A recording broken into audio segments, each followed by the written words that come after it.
In each of our lives, we are presented with opportunities. What we make of these opportunities defines our future. Every day we are given opportunities to gain knowledge, whether it be through schooling, work, the world around us, or simply human connection.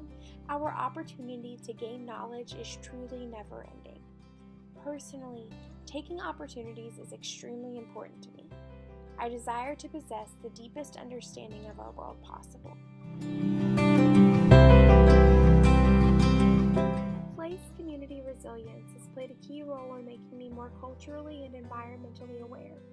Personally, I had no idea what the terms eco-psychology, sense of place, place identity, or social identity truly meant before 2016. It is sad that an 18-year-old college student did not know these terms. By simply knowing these terms, one understands what is occurring around them better, and as a result, they understand themselves better as well. Theodore Roszak states in an article entitled The Nature of Sanity, "Funny how psychiatrists are absolutely inspired when it comes to mapping sexual dysfunction, but fail to chart the strong emotional bond we have with a natural habitat. It's time for an environmentally based definition of mental health. So the next time you're feeling down, take yourself off to the woods for a few days." This statement presents the idea of eco-psychology. Eco-psychology is an exceptional field of study. It is a common ground between ecology and psychology, and it connects us to the world around us. Roszak further states, "Nature heals is one of the oldest therapeutic dicta. Eco-psychologists are finding new ways to apply that ancient insight. It is absolutely vital that eco-psychological perspectives become more well-known and practiced. If this were to come to be, perhaps we would be able to find more natural relief to mental anguish, such as simply immersing ourselves in nature." Furthermore, this class also taught the importance of having a sense of place. Understanding the places that surround us is key in identifying our personal feelings about a place. Finally, place identity and social identity are two completely different ideas that come together and create either a positive environment or a negative environment. Place identity has to do with the way that one identifies with the place around them. Social identity has to do with the way that one identifies with the people around them. An example, how they view themselves in a group. George Herbert Mead states in an article entitled Self in Society, "The self, as that which can be an object to itself, is essentially a social structure, and it arises in social experience." We as social people seek a social identity. If we lack either a positive place identity or social identity, this makes us vulnerable to possessing negative thoughts of the environment that we are associated with and emerged in. Greta Gard states in the preface of her book entitled The Nature of Home Taking Root in a Place, "As a relationship with a mate defines a marriage, a relationship with place provides the foundation for our sense of home. And what if place changes, as it does for so many of us in an era of increasing mobility?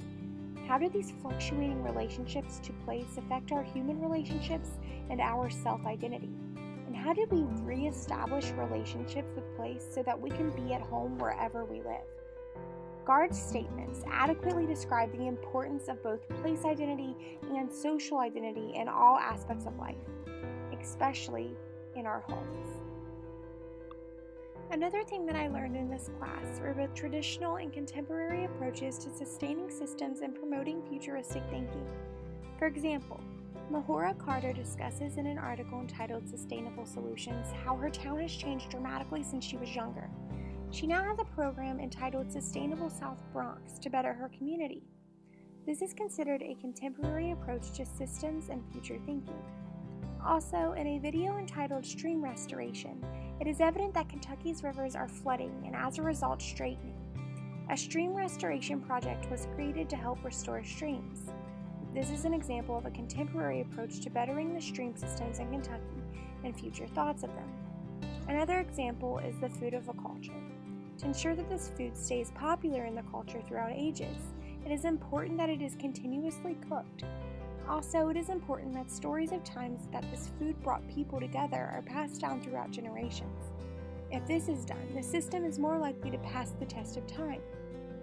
These are traditional approaches to keeping the system alive, while also promoting constant positive future thoughts of it. A video entitled Poppy Tooker, New Orleans Food Memories shows the effects of methods similar to these. Both traditional and contemporary methods benefit systems and promote future thinking, and not just the systems mentioned, but all systems. About 3/4 of the way through this class, my peers and I were challenged to complete a research project on a place of our choice, using the ideas that we had been taught throughout the class. I decided that it would be a wonderful idea to do my research paper on Kings Island. It is a place that I adored as a child, so why not, I thought. I knew this would be difficult, but I was up for a challenge. It was more challenging than I thought it would be. I looked through online databases to find research, as well as searching for information on Google. I also talked to someone that previously worked at Kings Island and got a lot of information about Kings Island this way. I learned a lot from my research, and as a result, I had an immense amount of information gathered about Kings Island. I came to various conclusions about Kings Island. 1, many people love Kings Island and they will continue to come back. 2, Kings Island is a resilient amusement park. And finally, Kings Island is owned by Cedar Fair. Cedar Fair CEO Matt Wieman runs his amusement parks in a way that caters to what visitors want. In this final research paper, I addressed risk, resilience, and place thoroughly. I did the same in an earlier assignment for this class. It was a personal narrative about our individual place. My place is Florence, Kentucky. In a way, Kings Island and Florence are a lot alike. Kings Island and Florence are both resilient. They both face risks, and when they face these risks and they actually become challenges, they act resiliently. Kings Island acts resiliently when their rides malfunction. Florence acts resiliently when they come together after facing difficulties as a community. Wendell Berry states in an essay entitled, "Less Energy, More Life." But when we delay our concern until dangers have become sensational, we are late. I believe that Kings Island and Florence do not do this.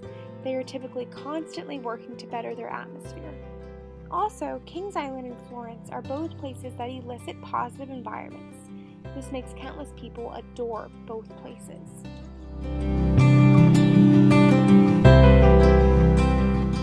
From my experience in this course, as well as the data collected throughout my research that I conducted for this course, I came to the realization that we, as humans, are very responsible for the things that happen in our world. This refers specifically towards our environment as well as social justice. In regards to sustainability, I truly believe that people of this earth are responsible for sustaining it. It is an individual duty, and if we do not work to sustain it, then it is going to continuously suffer. Berry states in an essay entitled, "On Receiving One of the Dayton Literary Peace Prizes," "How can we continue to insist that our land-destroying, water and air polluting agriculture is the only way to feed the world, especially since we have now devoted so much of it to biofuels to feed our automobiles?" Berry brings up good questions. One of the key things that sustains our world is our positive behavior towards the environment. However, the actions that Berry mentioned are not positive for the environment. Berry also addresses social issues. In his essay entitled "Caught in the Middle," he states, "In addition to distraction from interest authentically public and political, the politicization of privacy is inhumane and inherently tyrannical." In this statement, Berry addresses a very important social issue. To me, it motivates a question. To what degree is it acceptable to address personal issues and decisions? Is it okay to politicize abortion? What about who one decides they want to marry?